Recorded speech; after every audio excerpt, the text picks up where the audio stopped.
On the night of October 12, 2019, Evan Sanders, an unassuming data analyst from Chicago, vanished during his late night commute home from the number 27 bus.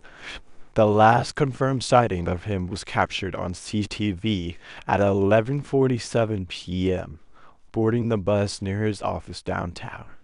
He has never been seen again. The details surrounding his disappearance are strange enough, but what makes this case especially disturbing is the multiple witnesses that night told conflicting and unsettling versions of what happened during the ride. Evan was known by his coworkers and neighbors as a creature of habit. He worked late hours at a small tech firm and always took the bus home, rain or shine. 11:47 p.m. at the Jefferson Canal stop. The bus was usually quiet at that hour. He would sit near the back, listen to music, and occasionally nod off. A few drivers even recognized him by name. But on October 12th, regular driver Ricky Alvarez was off duty. A temporary driver filled in a man who would later be confirmed not to be employed by the Chicago Transit Authority. The man used a legitimate uniform and ID badge. No one on the bus that night questioned it, not at first.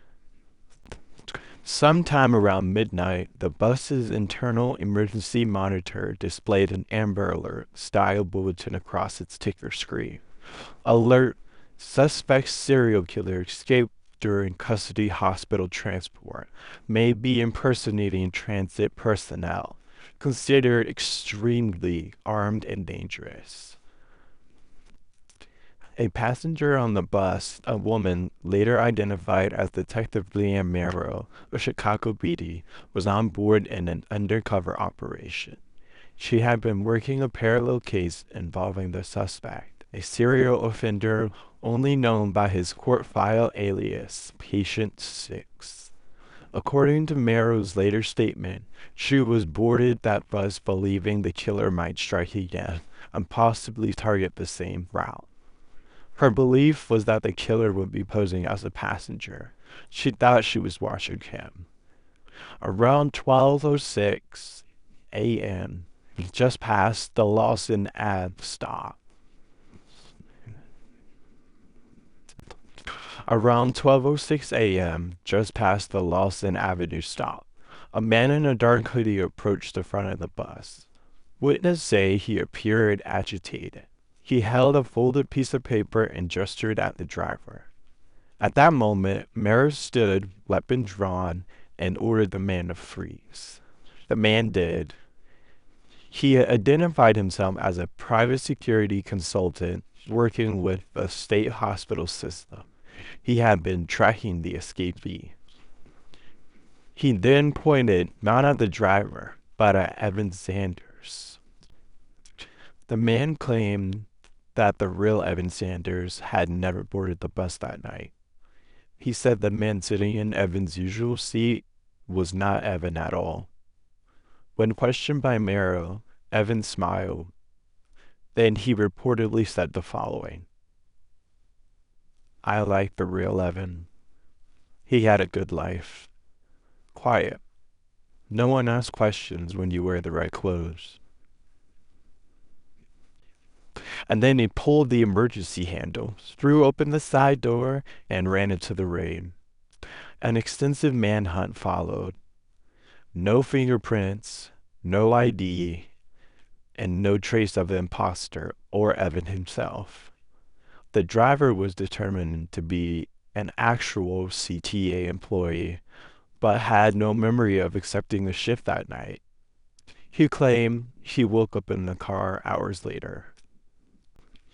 The man in the hoodie was cleared and confirmed to be on contract with the state. Detective Merrill was placed on temporary leave following procedural violations, but later reinstated. Evan Sanders' apartment showed no signs of a struggle, but multiple neighbors claimed they saw him come home that night. The chilling part? Security footage from the bus stop at 11:47 p.m. does show Evan boarding the bus. But later footage, when cross-referenced frame by frame, reveals subtle inconsistencies. His walk, his posture, even the way he blinked. Investigators have publicly acknowledged the possibility that someone impersonated Evan. His remains have never been found. Evan Sanders is officially classified as a missing person. The case remains unsolved. If you have any information related to Evan Sanders or the events of October 12th, contact the Chicago PD tip line.